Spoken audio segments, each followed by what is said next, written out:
Mureke tubasuhuze twongere tubifuriza amahoro n'umugisha bituruka ku Mana. Mwebwe mwahisemo kubana natwe kandi mukurikirana ibiganiro byacu. Turavuze ngo Imana ibaho umugisha. Bibiliya iravuga ngo uza kwifuriza umugisha nawe uzamusabire umugisha. Hanyuma nawe niba wumva wanyifuriza umugisha byandike muri komenti uvuge ngo Imana iguhereze umugisha. Rero mbifurije umugisha abakunzi b'isengesho TV. Reka mbasabe mbere yuko mbagezaho aya makuru, ni amakuru meza ku madini n'amatorero cyangwa churches, insengero zitandukanye. Ndagira ngo mu by'ukuri ukore like ukantu kagakumwe kazamuka ugakandeho rwose kugira ngo ubane natwe mu buryo bwiza. Rero Imana ibahereze umugisha. Nge ndi Ken. Ni amakuru meza rero ku nsengero zari zimaze igihe kinini zifunze. Birashoboka ko nkurikiranye wari umaze igihe kinini udaheruka guterana, kuko ntaho guteranira wari ufite. Mu by'ukuri ni amakuru meza. Reka dusenge ubundi nze mbabwira. Birashoboka ko wowe udukurikiranye ari ubwa mbere utarakora subscribe kuri YouTube channel. Reka nawe tubigusabe, niba ari ubwa mbere kore subscribe. Imana iraguhereza umugisha. Reka dusenge ubundi mbagezeho ayo makuru. Mana yacu, Mana y'imbaraga nyinshi, Mana y'urukundo, Mana y'ubutware, turagushimiye kandi tugushimiye neza yawe, tugushimiye imbabazi zawe, tugushimiye kuri Imana y'ubutware. Iyo uvuze biraba kandi iyo utegetse birakomera. Ngwino ubane natwe, ngwino ukorane natwe. Izina ryawe rihabwe icyubahiro. Icyo twirukanye n'imbaraga zose z'abadayimoni mu izina rya Yesu Kristo w'i Nazareti. Turatesha agaciro ibitavuga Imana byose mu izina rya Yesu. Ibitavuga Imana byose turabitesha agaciro, kandi uri Imana y'imbaraga. Hereza umugisha abantu bose bagiye gukurikirana iki kiganiro, buri wese aho aherereye n'ibyo arimo, ubane nawe kandi imbaraga zawe nyinshi zikomeze kuba ku buzima bwacu. Nsengeye abakobwa bari ahangaha, nsengeye abahungu, nsengeye abagore n'abagabo bari kumwe natwe. Bahereze umugisha wawe kandi imbaraga nyinshi zawe zibane nabo. Abarwaye ubakize. Icyo tubereye ahangaha ni ukubangamira imbaraga z'umwijima, imbaraga z'abadayimoni, imbaraga z'abakonikoni. Ibifata abantu reka bibari kure, ibirwanya abantu reka bitsindwe mu izina rya Yesu. Wishyurira abantu amadeni kandi ukomeze kubabera Imana. Ikiruta byose uzaba ubugingo buhoraho. Ibyo tubisabye mu izina rya Kristo Yesu w'i Nazareti. Amen. Rero abakunzi ba Isengesho TV, Imana ibahereza umugisha. Tunabasuhuza aho muherereye mu mpande zitandukanye z'isi, n'abari mu Rwanda no mu ntara zitandukanye. Imana ibarinde. Hanyuma nk'uko nababwiraga rero, navuga ngo ni amakuru meza twagiye tubagezaho. Mu by'ukuri ibiganiro bigiye bitandukanye n'amakuru agiye atandukanye.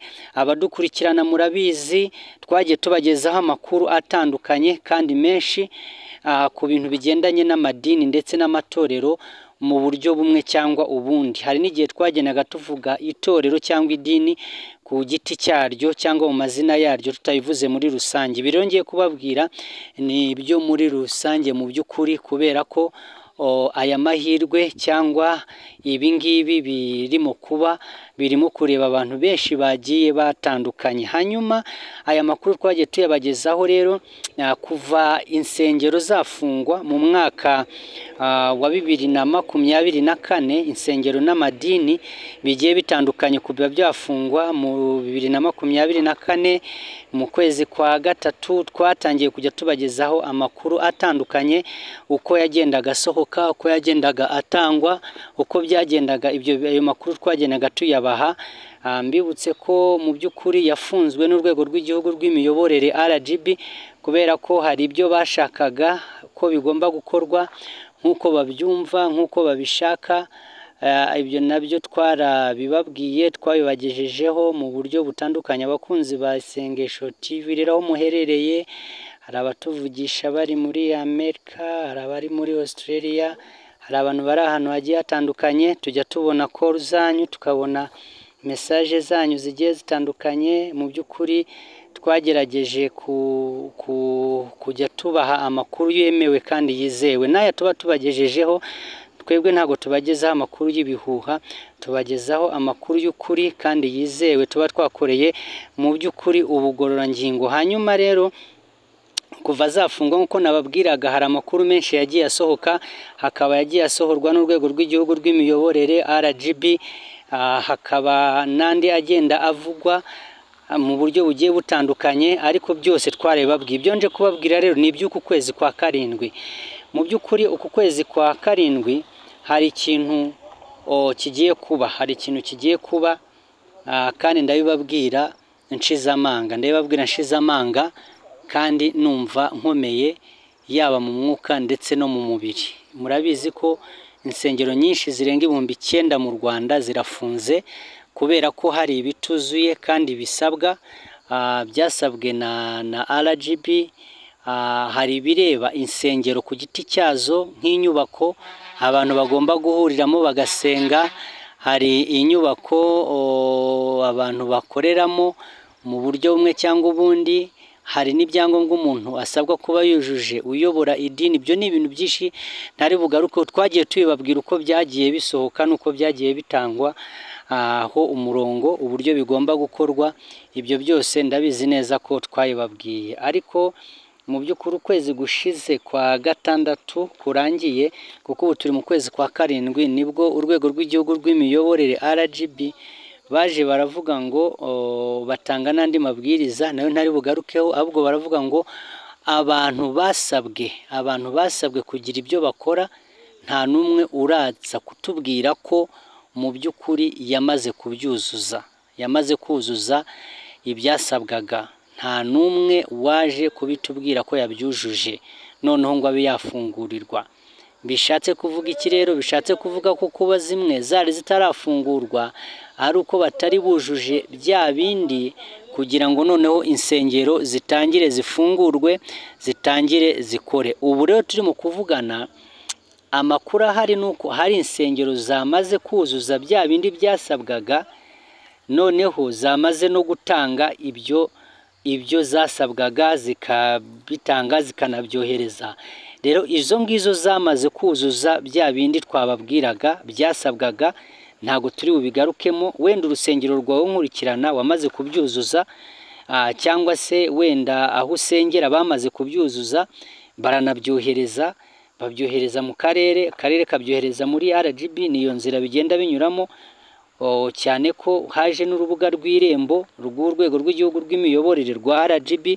Uru rwego narwo rukaba rufite ibyo rugiye gukora mu buryo bumwe cyangwa ubundi.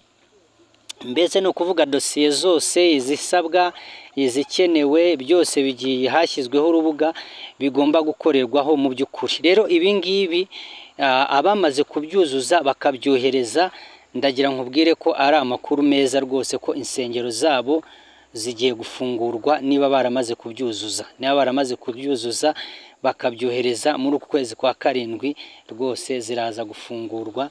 Ayo ni amakuru nagira ngo mbagezeho, ni updates ku ifunga n'ifungurwa ry'insengero.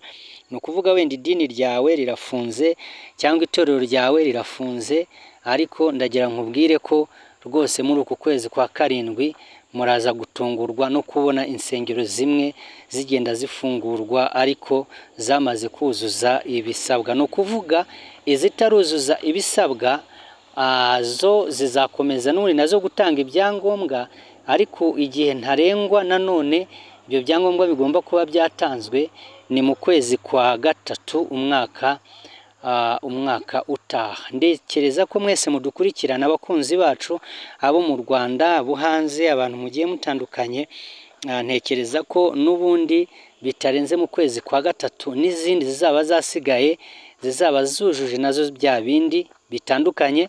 Ubwo ibisabwa byo ntago nabigarutseho, ababyibagiwe nzongera mbibabwire, cyangwa mugende murebe ibiganiro twagiye tubagezaho, twagiye tubibabwira mu by'ukuri mu buryo butandukanye.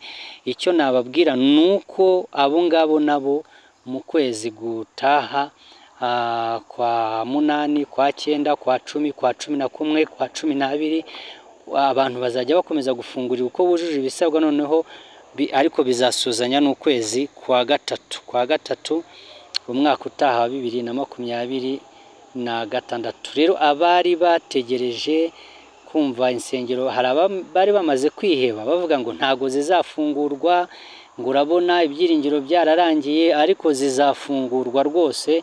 Nongere mbibasubiremo, cyokoza urutujuje ibisabwa ntacyo nabizeza,